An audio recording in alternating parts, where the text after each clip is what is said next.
semestinya kita panjatkan kepada Allah Subhanahu wa Ta'ala yang alhamdulillah hari ini kita masih diberi kesempatan untuk bisa menikmati udara yang segar, kemudian bisa memanfaatkan waktu kita untuk hari yang positif insyaallah. Kemudian salawat beserta salam kepada junjungan kita Nabi Muhammad SAW. Kemudian sebelumnya mohon maaf kepada hadirin sekalian, mungkin saya tidak akan bisa seperti yang lain yang terlalu mengganggu dan mungkin, tapi insyaallah akan saya usahakan semaksimal saya. Dalam hal ini izinkan saya untuk menyampaikan laporan orientasi pengenalan di etika instansi bagi P3K di SMKN 1 Sawit Boyolali, Pemprov Jateng tahun 2024. Sebelumnya perkenalkan, nama saya Irfan Budi Mulia. Kebetulan saya mengampu guru agama Islam di unit kerja SMKN 1 Sawit. Kebetulan beliau Pak Suyatna sekaligus sebagai atasan dan mentor kami. Berikutnya sebelumnya kami mengucapkan banyak terima kasih kepada Pak Suyatna karena sudah membersamai kita dari mulai awal kita mentoring kita di awal tanggal 21 sampai 31 ini. Alhamdulillah banyak yang kita dapatkan dari beliau dan itu bermanfaat bagi kita semua.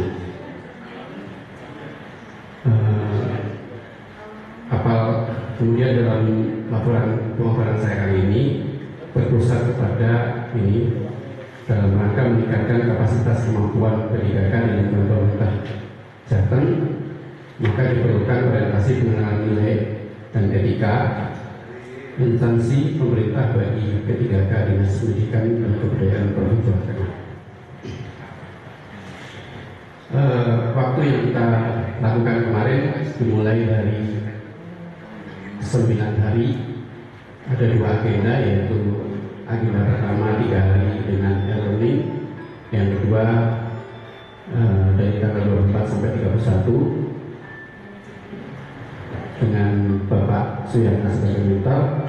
Kemudian saya merasakan banyak dampak yang positif dari semasa e-learning kemarin, 3 hari kemarin yang kita lalui dari mulai jam 8 sampai jam 4 kemarin. Di situ kita diberikan banyak wawasan dari berbagai narasumber, dari BPS TMD, dari Pemprov Jateng dan yang lain juga.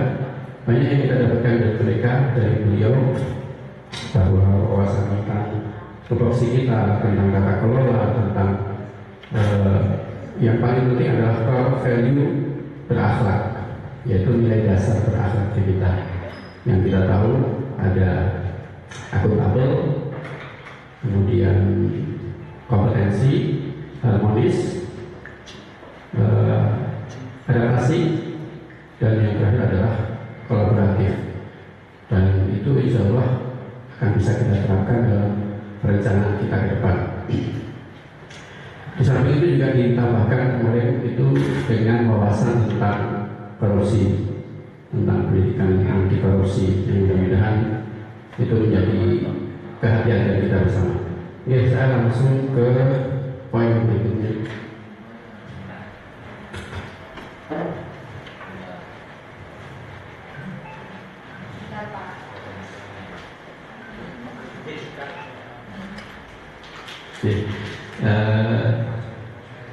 Baik, sambil saya teruskan dalam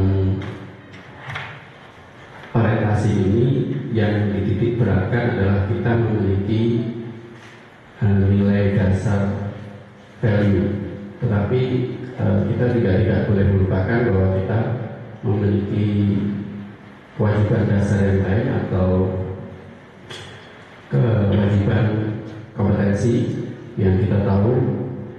Kompetensi yang harus kita kuasai adalah kompetensi pedagogi dan sebagainya, kemudian kompetensi profesional terkait ranahnya adalah ranah kognitif, kemudian kompetensi sosial dan kompetensi kepribadian. Saya lanjutkan dulu ke nilai dan etika instansi sebelum nanti kita jabarkan ke hal yang lainnya. Pemprov Jateng visinya adalah sebagai penumpu pangan dan industri nasional yang maju, sejahtera, berbudaya dan berkelanjutan. Kemudian misinya adalah satu, mewujudkan SDM unggul dan berdaya saing yang inklusif. Yang kedua, pembangunan kewilayahan yang merata dan berkeadilan dijabarkan menjadi kebijakan arah pengembangan wilayah. Ketiga, mewujudkan tata kelola pemerintahan yang berintegritas dan dinamis. Jadi, alhamdulillah kita sebagai pendidik, maka kita sangat perlu untuk mendukung visi dari Pemprov Jateng ini dengan cara tentu kita mengoptimalkan anak didik kita menjadi SDM yang unggul. Itu saya kira bagian dari dukungan kita ke Pemprov Jateng. Berikutnya nilai dan etika SMK Negeri Satu Sawit. Visinya adalah mewujudkan peserta didik yang berkarakter, berbudaya industri, cerdas dan berwawasan global. Kemudian misinya adalah menjadi pelajar Pancasila, sikap dan perilaku budaya kerja industri, pembelajaran berbasis proyek dan lainnya. Kami lanjutkan dengan tugas pokok dan fungsi P3K guru. Yang pertama adalah merencanakan pembelajaran, kemudian melaksanakan proses pembelajaran yang bermutu, menilai dan mengevaluasi hasil pembelajaran, melaksanakan tugas tambahan yang melekat pada kegiatan pokok yang sesuai. Ini adalah selaras dengan pelayanan publik, di mana yang kita layani adalah peserta didik kita. Kemudian masuk ke ranah pembahasan yang utama tentang RHK yang kami susun. Alhamdulillah RHK yang kami susun sudah melalui hasil rujukan ke ketua jurusan, ketua, kemudian juga sudah disahkan oleh ke beliau Bapak Kepala. Jadi artinya kami sudah menerapkan kolaboratif. RHK yang pertama, terlaksananya pembelajaran melalui perencanaan dan perangkat penilaian asesmen yang mengacu pada kurikulum operasional satuan pendidikan atau yang disebut dengan KOSP. Kemudian kegiatan dan tahapannya, ini kami singkat saja. Kegiatannya yang pertama adalah konsultasi dengan atasan atau kurikulum. Maka kegiatan ini, berkonsultasi ini, dalam arti kami sudah menerapkan nilai etika harmonis karena saling menjelaskan dengan yang lain. Kemudian berikutnya adalah dengan diskusi dengan guru sejawat atau MGMP. Kami banyak berbicara, menyatukan pendapat, kemudian mengerucut pada satu pembahasan. Nah, ini dilakukan dengan kolaboratif, nilai perannya. Kemudian yang ketiga, membuat dokumen pembelajaran seperti yang tadi disampaikan oleh Pak Arief dengan berbagai halnya, mulai dari modul, kemudian alur tujuan pembelajaran dan sebagainya, sampai kemudian dokumen pembelajaran mulai dari absensi dan sebagainya. Kemudian langsung ke rencana hasil kerja yang kedua, kami tampilkan meningkatnya kompetensi melalui peran sebagai peserta kegiatan pelatihan atau bimbingan teknis yang memperoleh sertifikat di bidang pendidikan, kebudayaan, riset, dan teknologi. Kegiatan dan tahapan yang kami lalui pertama adalah pendaftaran atau registrasi peserta pelatihan atau diklat. Ini kami menerapkan nilai akuntabel karena proses yang kami lalui tentu dengan mendaftar, dengan memasukkan data-data yang valid, sehingga nilai yang kami peroleh adalah nilai etikanya adalah akuntabel atau dapat dipertanggungjawabkan.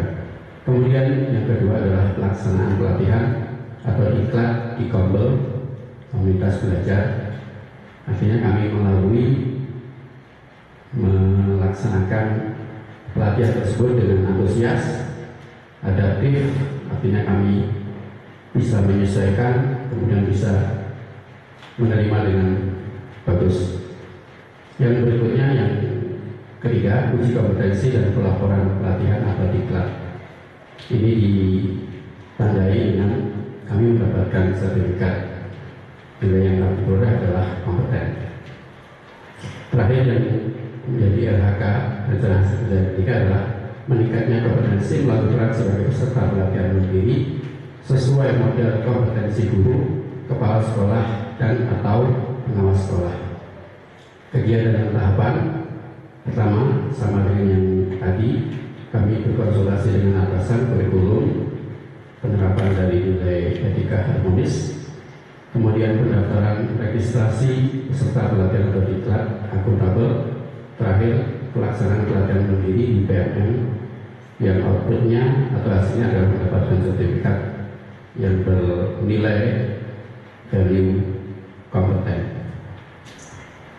Demikian mungkin yang bisa kami paparkan. Intinya bahwa dengan orientasi kemarin yang kita lakukan seharusnya bisa menambahkan wawasan kita semua untuk bagaimana bisa mengetahui tupoksi dengan benar dan kemudian bisa mewujudkannya dalam unit OPD kita masing-masing sehingga bisa menyesuaikan dengan visi dan misi sekolah sekaligus visi-misi Pemprov Jateng.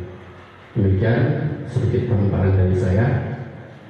Tentu banyak kurangnya saya mohon maaf. Kemudian sesi berikutnya monggo saya berikan kesempatan untuk bertanya. Baik, monggo Bapak Ibu, ada yang mau bertanya dengan paparan dari Pak Irfan?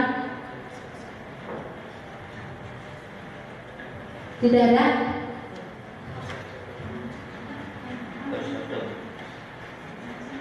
Oke, Pak Triana.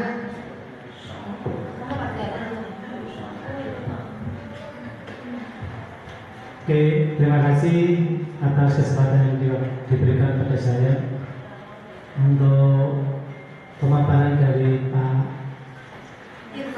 Irfan sudah betul sekali. Kemudian saya hanya sedikit menanyakan untuk diklat apa Pak yang Bapak ikuti. Jadi seperti itu saja. Terima kasih. Oke. Diklat-diklat yang kami lalui. Terima kasih Pak Yana. Tentu diklat-diklat yang umum yang kita lakukan yang terkait dengan penunjangan kompetensi kita, mungkin dengan ikut kompel dan lain sebagainya, kemudian juga mengikuti di PMM juga, sehingga kami kemudian sedikit, tapi kalau saya cuma sedikit. Ya, itu aja Pak, yang saya ikuti tidak banyak. Sekedar kalau saya masih mungkin kemarin sekedar pemenuhan kewajiban, tapi insya Allah dengan kemarin kita banyak melakukan mendengarkan wawasan dan sebagainya. Ternyata memang penting sekali untuk kita itu mengupgrade kompetensi kita, yaitu dengan salah satunya ya tadi dengan mengikuti banyak pelatihan, diklat dan lain sebagainya. Ya, mudah-mudahan ini menjadi pemicu saya juga ke depan, bukan hanya untuk memenuhi kebutuhan, tapi juga untuk menambah lagi hal yang baru. Demikian Pak Yatna, terima kasih atas pertanyaannya. Baik, terima kasih Pak Triana dan Pak Irfan. Sekarang feedback dari Bapak Mentor, monggo Pak Yatna kami bersama. Ya, terima kasih.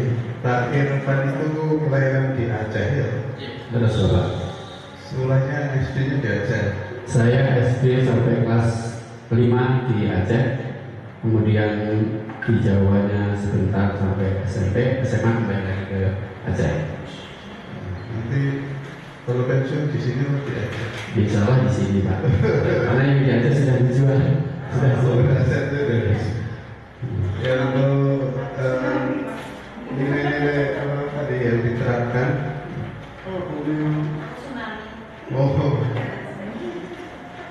Tadi akuntabel itu berkaitan dengan petani jabatan ya, bukan untuk tidak hanya keuangan. Akuntabel itu ya semua kegiatan kita dipertanggungjawabkan. Misalkan seminar ini, jadi foto-foto tak mulai dikumpul kayak gitu termasuk akuntabel gitu. Tidak ya, berarti ya ke akuntabel itu bisa dipertanggungjawabkan kegiatan itu harus dilaksanakan tidak fiktif gitu. Dari saja Pak Irwan. Terima kasih banyak. Ya, isunya itu tentang keuangan. Terima kasih Pak Yatna. Juga terima kasih kepada para rekan. Mudah-mudahan berkah untuk kita semuanya. Amin. Saya akhiri dengan kalimat pungkasan adalah Alhamdulillahirrahmanirrahim. Assalamualaikum warahmatullahi wabarakatuh. Waalaikumsalam warahmatullahi wabarakatuh.